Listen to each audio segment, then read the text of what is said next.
Il-Prim Ministru Roberta Bela ta' rendikont lill-Parlament tal-laqat li kellu l-ġimgħa l-oħra fi Strasburgu u fi Brussell. Qal li fil-Kunsill Ewropew wassal il-messaġġ li kemm il-darba l-Unjoni Ewropea trid tkun kredibbli u rilevanti fil-Lvant Nofsani ma tistax tibqa' siekta quddiem is-sitwazzjoni fir-reġjun. Dr. Bela qal li mal-mexxej Ewropej huwa tkellem dwar l-esperjenza personali li kellu meta żar tfal Palestinjani b'riġlejhom jew idejhom amputati li qed jingħataw attenzjoni f'Malta.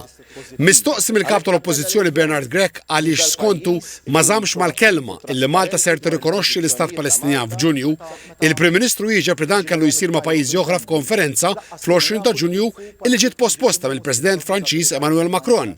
Dr. Bela qal li meta titlaqqa din il-konferenza Malta tkun f'pożizzjoni tiddeċiedi ikunux twettqu l-kundizzjonijiet li semmew biex tagħti dan l-għarfien. Il-kap tal-Oppożizzjoni qal li b'għarfien għall-Istat Palestinjan Malta tibgħat messaġġ ċar li temmen verament fit-tmiem tal-gwerra fil-Lvant Nofsani. Dwar l-immigrazzjoni l-Prim Ministru saħaq mal-mexxej Ewropej li kooperazzjoni ma' pajjiżi terzi inkluż mal-Libja jibqgħu kruċjali biex tiġi indirizzata din il-problema mill-Għeruq. Dr. Bela qal li l-ġimgħa d-dieħla laqgħa ministerjali fil-Libja bis-sem ta' Malta, il-Greċja, l-Italja u l-Kummissjoni Ewropea għandha tibni fuq dawn l-isforzi.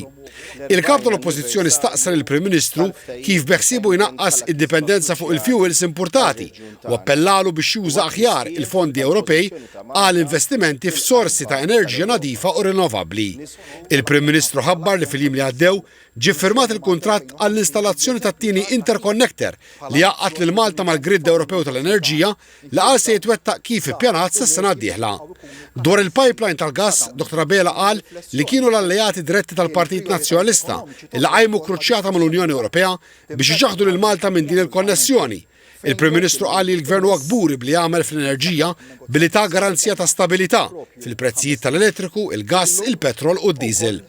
B'referenza għal Presidenza Maltija tal-Kunsill tal-Ewropa, Dr. Bela qal li l-laqat li kellu fil-kwartieri ta' din l-istituzzjoni fi Strasburgu u rew ir-rispett li tgawdi Malta u qal li s-Segretarju Ġenerali Alain Berset stqar miegħu li l-Kunsill tal-Ewropa jħossu privileġġjat li qed igawdi mill-esperjenza ta' Malta fit-tmexxija ta' istituzzjonijiet tax-xorta.